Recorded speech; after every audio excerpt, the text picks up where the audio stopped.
मुंबई के गोरेगांव स्थित संतोष नगर इलाके से एक पति ने अपनी पत्नी की गला घोंटकर उसे मौत के घाट उतार दिया। पति को शक था कि उसकी पत्नी उसके काम पर जाने के बाद जींस पहनकर अपने दूसरे दोस्तों के साथ बाहर घूमने जाती है। बार बार मना करने के बाद भी जब पत्नी ने उसकी बात नहीं मानी तो पति ने पत्नी की हत्या कर गोदान एक्सप्रेस ट्रेन से बिना टिकट यूपी फरार हो गया। डिंडोसी पुलिस ने आरोपी पति के खिलाफ आईपीसी की धारा 302 के तहत मामला दर्ज कर आरोपी को गिरफ्तार कर लिया है।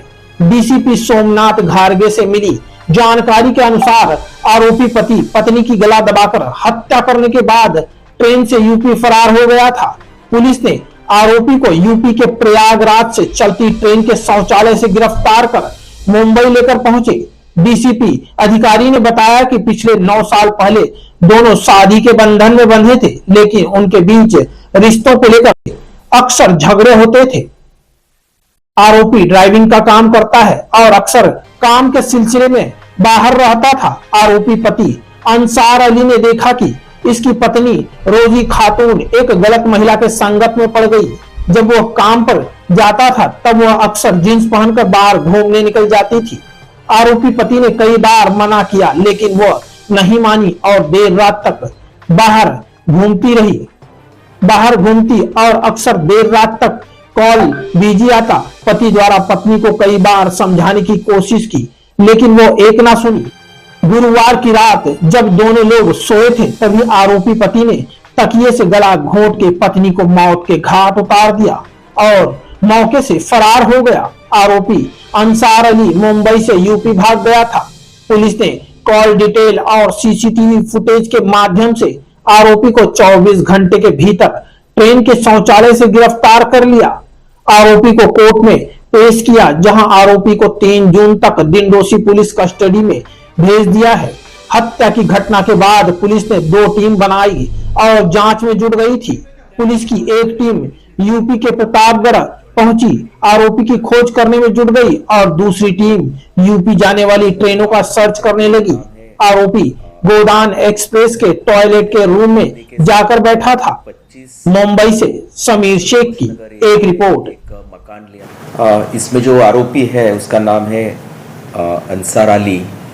इसने अपने पत्नी के साथ 25 मई को संतोष नगर एरिया में एक मकान लिया था भाड़े पे और तुरंत दूसरे ही दिन अपने पत्नी का गला दबा के उसको मार डाला और वहाँ से भाग गया था।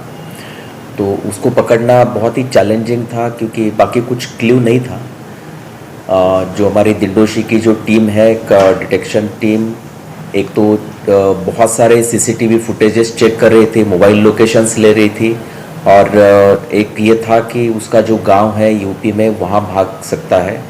तो वो एक कॉल डिटेल्स और सीसीटीवी फुटेज उसको एनालाइज करके एक इस तरह का अनुमान लगाया कि ये ट्रेन में गया होगा।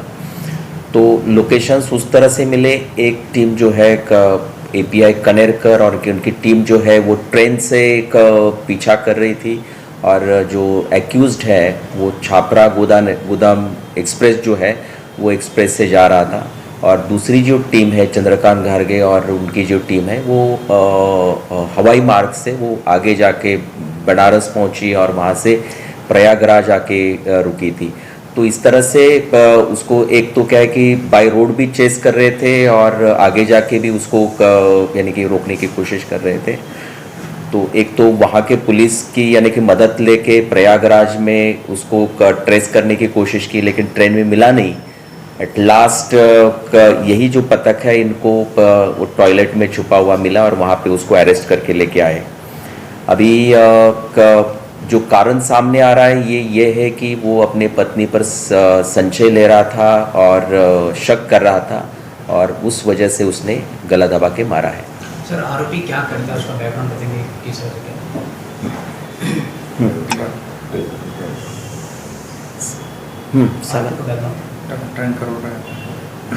दूसरा काय नाही आता तिथं करता नहीं है। पहले का ये है कि ये टैंकर पे ड्राइवर था और दोनों अलग अलग रहते थे। वो पुणे में रहता था, उसकी पत्नी जो है वो आर्य कॉलोनी एरिया में भी रहती थी और उनका यानी कि झगड़ा भी होता था। वो पहले जो आरोपी जो है ये पुणे में रहता था। कश्मीर की वादियां और भी खूबसूरत लगती हैं जब हाथों में होता है प्याला ब्लैक मस्ती चाय का। ताजगी ऐसी कि हर लबों पे मुस्कान लाए, कड़क इतनी कि हर सुबह बेहतर नहीं बेहतरीन हो जाए। कश्मीर के असली चाय के दीवाने पीते हैं सिर्फ ब्लैक मस्ती चाय, आप भी पीजिए।